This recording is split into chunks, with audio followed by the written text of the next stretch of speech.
আসসালামু আলাইকুম। আজকে আপনাদের টাকি মাছ ভর্তা করে দেখাবো। একদম গ্রামের মতো করে এই যে টাকি মাছ নিয়েছি, হলুদের গুঁড়া আর একটু লবণ দিয়ে সিদ্ধ করে নিতে হবে।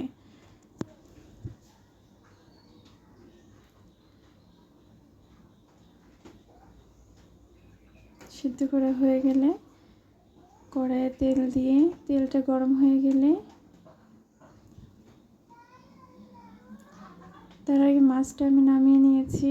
আর এই যে দেখুন, দুটো আলু কুচি করে কেটেছি, পেঁয়াজ, মরিচ আর রসুন নিয়েছি, আর স্বাদ মতো লবণ লাগবে। বাস এটুকুই উপকরণ, বিশেষ কিছু না।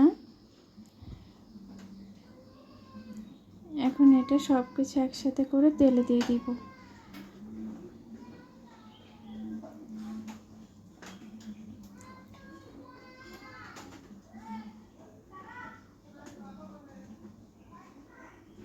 সবগুলো একবারে দিয়ে দিবেন একসাথে করে। এখন খুব ভালো করে নাড়াচাড়া করে ভেজে নিতে হবে এটা। আপনার ইচ্ছা করলে শুকনো মরিচটাও ভেজে এটার সাথে দিয়ে দিতে পারেন। খুব ভালো করে ভেজে নিতে হবে, আস্তে আস্তে তার দিয়ে, যাতে আলুটা ভালো করে সিদ্ধ হয়। আর এই যে মাছটা দেখুন, আমি পানি ঝরিয়ে নিয়েছি। এখন এখান থেকে মাছের সামনের অংশের কাঁটা আর মাঝখানে যে বড় কাঁটাটা থাকে সেটা বেছে নিতে হবে।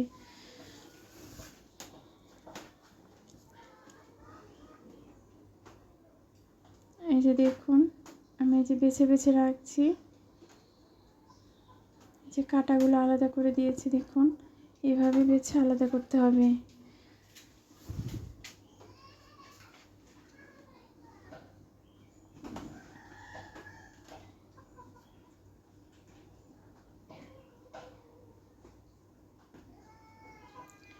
এখন এটার মধ্যে একটু লবণ দিব, যাতে ভালোভাবে আলুটা সিদ্ধ হয়। সেজন্য খুব অল্প লবণ দিবেন, কারণ আমাদের আবার এটা ভাজার পরে মাখানোর সময়, ভর্তাটা করার সময় একটু লবণ দিয়ে করলে ভালো হবে।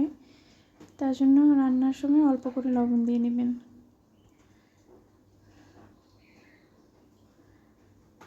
এখন মাছগুলো দিয়ে দিলাম।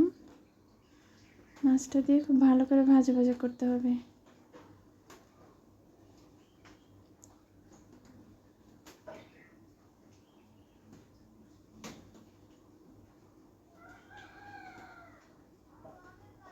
অল্প তাপে ভাজতে হবে, যাতে পুড়ে না যায়।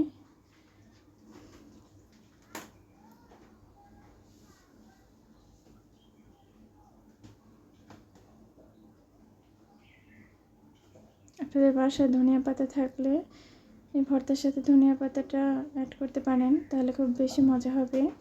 আমার কাছে নেই, তাই দিচ্ছি না।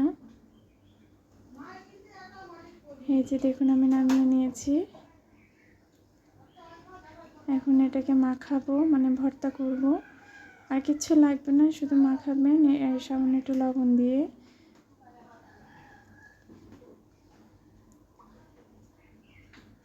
মাখিয়ে গরম ভাতের সাথে প্রচুর, কি বলবো, এক কথায় অসাধারণ খেতে লাগে। আপনারা অবশ্যই বাসায় করে দেখবেন।